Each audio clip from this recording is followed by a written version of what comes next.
Hi YouTube, back with another video. Disc brake conversion time. Now it's time for us to get serious. This has been beating us up all day, but now we almost at the end of the rope. Hopefully, once we get these bolts out, as you can see, the wizard is over there doggone drilling these bolts out that we had break in. We had 4 bolts break in. So I'm gonna go over the process and everything it took for us to get this done, so that for somebody with a G body, if you want to DIY, you can come on and do this yourself. I mean, it takes time, but at the end of the day, it saves a lot of money, I can tell you that. So the first thing we did was take the drum off the car. Once we got the drum off, we went on and went back to the rear end. Oh boy. Take your 10 bolt covers off. Once you get those 10 bolt covers off, on the right hand side, somewhere over here, you got it. I'm telling you. Motor level. On the right hand side over there, there'll be a bolt. You need to take that bolt out. Once you get that bolt out, excuse me, come on up to the top half right here. There'll be a metal shaft that looks like this. That sits there from the bottom all the way up to the top. Once you get that shaft, you go ahead and start sliding out as you do a few taps. Rotate the axle a little bit if you want it to come out at the top. Go ahead and grab it with some grip pliers and pull it on out to the top. Then you can go back over to the side. You got to get that little ugly cover off right there. Where you gonna get that off? Oh boy.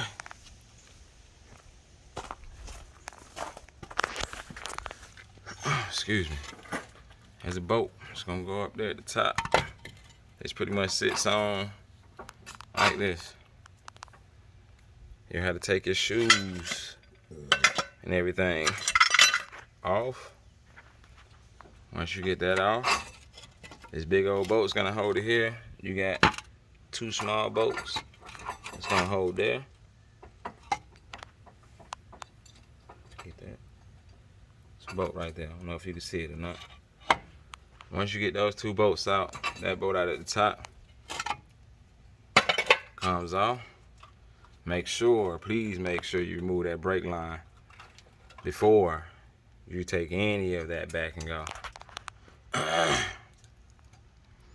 Once you got that out the way, go ahead and clean up this surface to prep it so that you can put the next piece on. Make sure that you do that to both sides. After you do that, you can go ahead and take the shaft and push it in. Excuse me. Gotta make sure I show you that too. Forgot that little step. Oh. Once you push the shafts in that little hole, excuse me, right up in there. On the left side, come in, C-joint, come in, get a magnet if you can, grab it. Is this right side, what I say, to the back, yeah. Once you get the right side, push it in. It's gonna come from the right side, grab the C-joint out, C-clip, whatever it's called. Oh!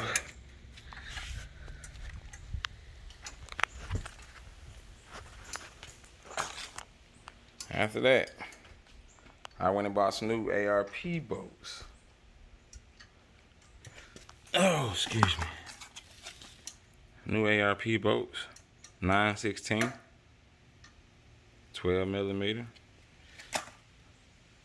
Took it and sat it on top of the drum. The shaft goes on the drum. When you take the shaft, put it on the drum, you want to take the ARP bolts. Make sure that the holes are lined up, drop the ARP bolts in. Take your good old hammer, tap on it.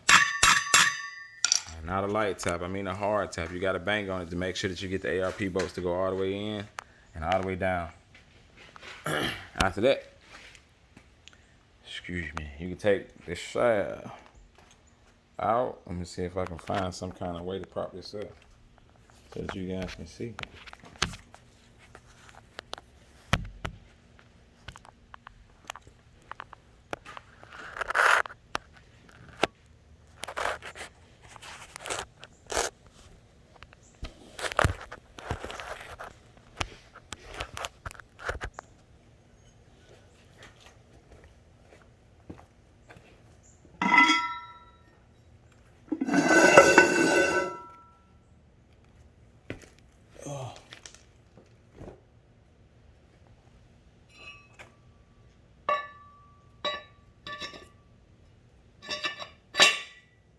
like so. Once you got this done, excuse me,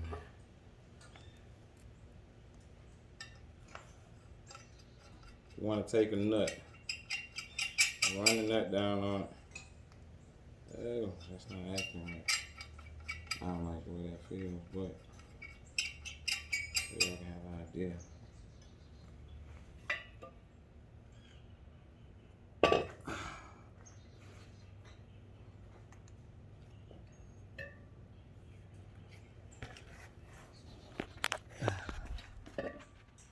Once you do that, run that bolt down on it, you'll get pretty much this.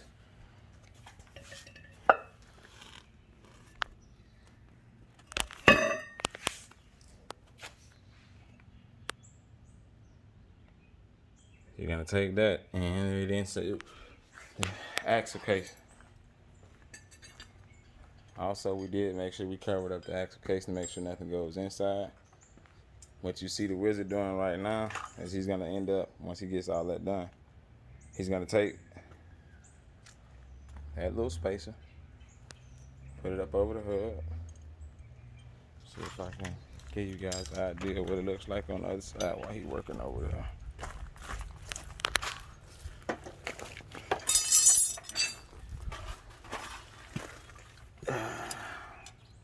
It's gonna go over the hood.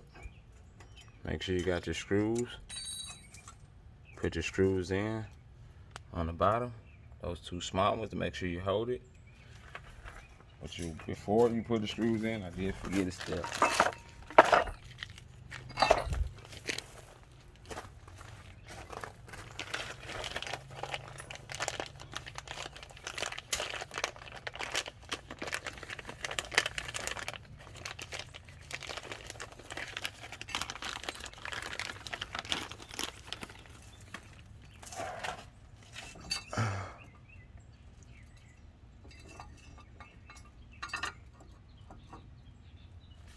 Also, the instructions ask, if you have staggered shocks. I'm assuming that my shocks are aligned straight, not staggered. So what that basically means is these two holes are gonna point towards the back if they're not staggered. If they're staggered, then you're gonna rotate it. You're gonna have these two holes here, on the front side over here. Front of the car, that is. You have, this plate here.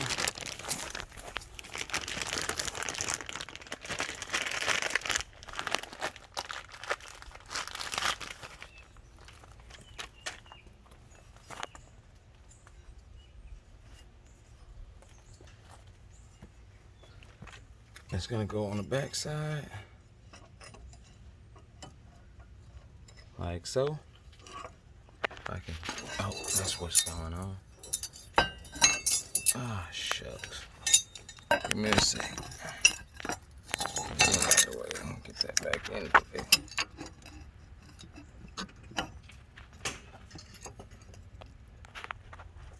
My bad. But you're gonna have that back plating. If I can get it together. Matching that hole. Matching these two at the bottom to where you put a bolt in it and a spacer. The nose hold up so that way you can put the brake on it. Let me take this down since it won't fall. Once you have that lined up, locked down, you can take the spline like it is with the disc brakes, or the drilled and slotted disc, and you can actually take it and put it in. Once you put it back in, you're gonna go through your steps reverse, push your axle all the way in. Once the axle goes all the way in, put the C-clamp back on it, or C-joint, whatever it is, back on it. Do the left side, right side. After you're done with that, then you want to go ahead and take that little bar that I showed you right there. Take it and drop it back down through the top. Push them down. Oh, excuse me, I forgot to show y'all the little C-joints. Those are C-joints right there. You take that, push it back down to where basically it's sitting flush across the top and bottom. Then you're gonna take that little bolt that I told you guys is gonna be on the right hand side inside the casing. Take that, put it back in. Once you put it back in, you can go ahead and bolt back up your 10 bolts. There's your disc brake conversion on the rear end of a G body. I looked up one on Right Stuff, and they had something about 3 bolts and all this other stuff, which basically meant that it was not for a G body. It did give some idea on what we had to do, but it did not give us everything. So instructions are really a good help when doing this. I'll do a part 2 when it's basically all buttoned back up and finished.